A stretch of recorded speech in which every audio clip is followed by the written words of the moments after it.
My dream was to change the world, and today that dream is stronger than ever before. I want to change the world for God. I was born in Mexico. My family was very poor. They smuggled me across the border. We didn't have a house to live in. We lived in a car for a while. We were homeless. And later on in life, my father was killed, shot to death by my mother. And then my mother committed suicide. She killed herself. By the time I got to college, which was in itself a miracle, I was very militant. I was an angry young man. I got involved in a lot of politics. I wanted to be a revolutionary. I wanted to change the world. I wanted to make the world better.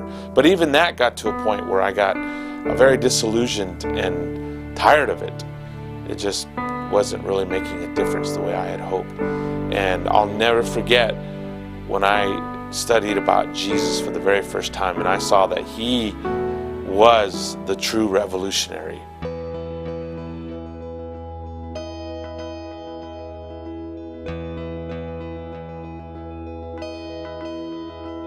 Jesus' ministry was about the kingdom of God, and everywhere he went healing the sick, he was feeding the hungry, he was feeding crowds, he was touching the lepers, he wept with those suffering, he was always with the down and out.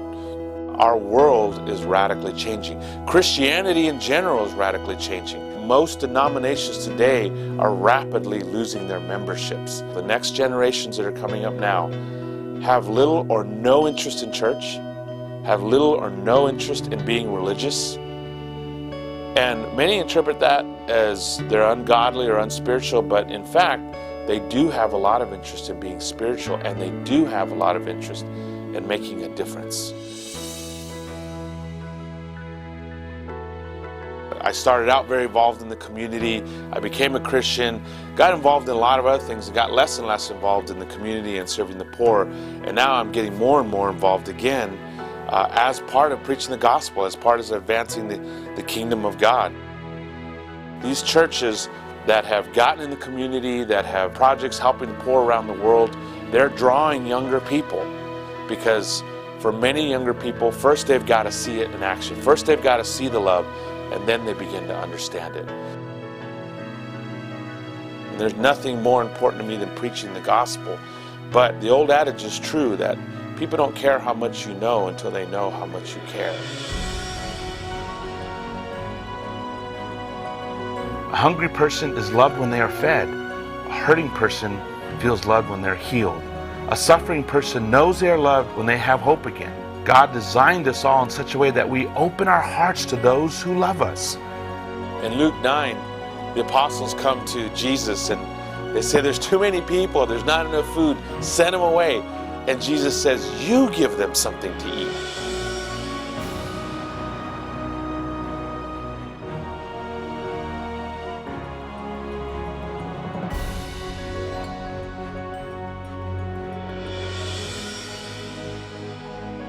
Preaching the gospel is the most important thing that we can ever do. But part of that is opening the doors, opening the hearts, and opening the minds. Part of that is feeding them, taking care of them, and helping them. I believe the Hope Worldwide can help us to spread the gospel where traditional church methods do not fit or are even illegal. Hope can be the vehicle through which we are able to love the lost and have disciples of Jesus in every part of the world. I think that when we help the poor, we shine. When the church gets involved in the community, when the church reaches out to disaster victims or to another country, we shine.